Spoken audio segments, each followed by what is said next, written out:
I'm serious. One time racism saved my life, man. I was on a plane. I was coming from overseas, and I don't know how this guy got a machine gun on the plane, but he stood up, man. He said, "Everybody, get on the fucking ground. Nobody look at my face." I started freaking out. Because he was Chinese, I was like, why is he talking like that? He was screaming and crying. I was the only brother on the plane. Well, I thought I was the only brother. I looked over, there was one other black dude. He was from Nigeria. I looked over at him, he was looking right in my face, man. He didn't say two words to me, he just looked at me, he was like...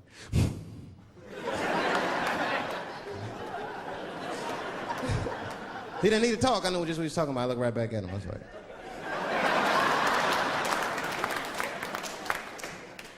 Some white dudes on the front of the plane seen us, they were like, "Oh my God.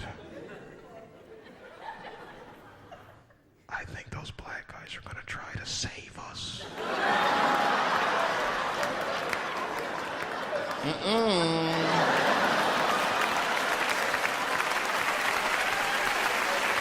We were just communicating that we understood the situation. We were both seeing the same thing. What we understood was simple. Terrorists don't take black hostages. That's the truth. I have yet to see one of us on the news reading a hostage letter and shit. They is treating us good. We all chilling and shit. I'd like to give a shout out to Ray Ray and Big Steve and Sense of Newport.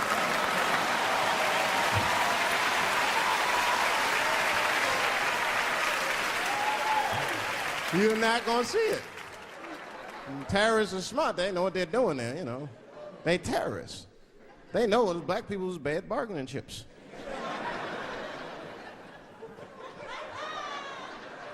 They called the White House. "Hello? We have got 5 black... Hello?"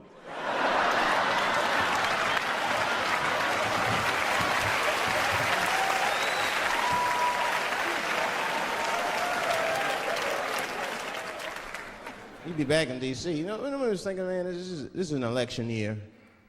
I'm gonna ask you, you're a white guy, do you know who you're voting for yet? Don't know, do you? Now, you see that? You see what just happened here? Let me tell you something. That is a cultural thing. He knows who he's gonna vote for. He's just not gonna tell me.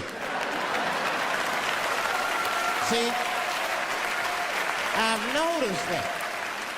That is a cultural thing. White people do not like to talk about their political affiliations. It's a secret. You ever ask a white guy who's voting for you? "Hey, Bob, who are you gonna vote for?" Dave, whoa. Take it easy now. Take it easy. So anyway, I was fucking my wife in her ass, right? And I mean, it was something else. Yeah, but who are you voting for? Dave, come on with the voting. I'm trying to tell you about fucking my wife. You're asking me all these personal questions. They don't like to divulge that information because it matters to them. Black people talk about that shit. Black people will openly talk about politics. Black people will openly talk about beating up politicians and shit. If I see George Bush, I'll kick his motherfucking ass for cutting my Medicaid. They say it. Black people just say it. But there's a reason for that. It matters more for them. It matters more. Black people see, even when I vote, right? Which I don't. But even when I think about who I would vote for, right? I don't even look at their political policies. I just look at their character. You know what I'm saying now? You gotta read, no, I'm serious. You gotta read between the lines. Like, you know, you look at Clinton, and black people like Clinton, because we've seen him on the campaign. I saw one thing on the campaign trail. He actually just picked a black baby up and kissed him. "Come here, little nigger baby." Mwah! Just kiss him. I said, I like that. He did not hesitate or nothing. You see George Bush Jr., he be in, ugh.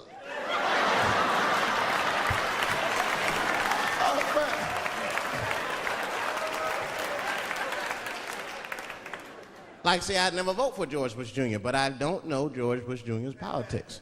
The only thing I know about George Bush Jr. is that guy sniffed cocaine. That's right. Now, listen, we cannot have that shit in the White House. That might be fine for a mayor, but goddamn it, not in the White House. Not in the White House.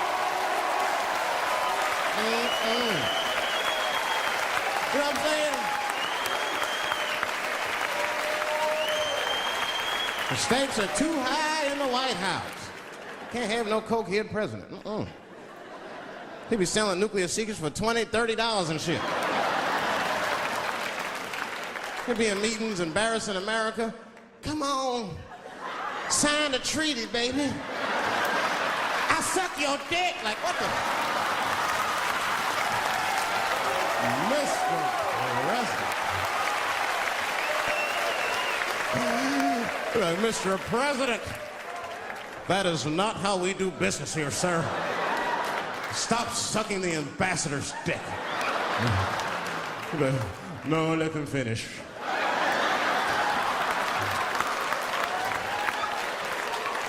I will sign the treaty. There will be peace in Israel finally. I'd vote for Clinton again if I could. At least it's always better.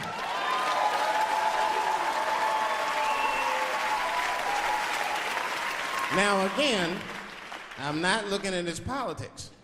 Don't know what his politics are. I'm just looking at his behavior. I understand that kind of behavior. I know a lot of dudes with them shortcomings. Weed-smoking fornicators. There's a lot of them. I mean, come on now. Let's be honest. Let's be honest. Bill Clinton was not the first president to do what he did. Now, let's think back for a minute. Remember a guy named Kennedy, John F. Kennedy? Remember him? He fucked Marilyn Monroe. Matter of fact, him and his brother Bobby fucked Marilyn Monroe. And history doesn't talk about that much. You know why history doesn't talk about that much? Because those 2 pages in history are stuck together. They was getting it on. They were getting it on. I seen the tapes. Remember the tapes she'd be singing on there? She'd just party, stressing them out. Happy birthday, Mr. President. Bitch, my family's here.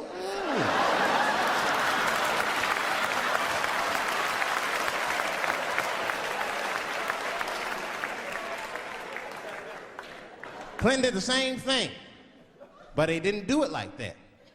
Because it's the year 2000, he's busier than Kennedy was. He was a busy man. Clinton did that kind of thing the way busy men do it. You know what busy men do? They fuck who's close to them. I can tell that's what Clinton was up to. Look like he just stuck his head out the office door and shit. Oh, boy. You, come here. I made my penis up for my 3:30, come on. Oh, boy.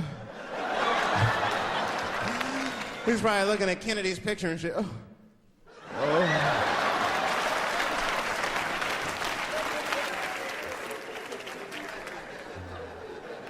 And then to top it all,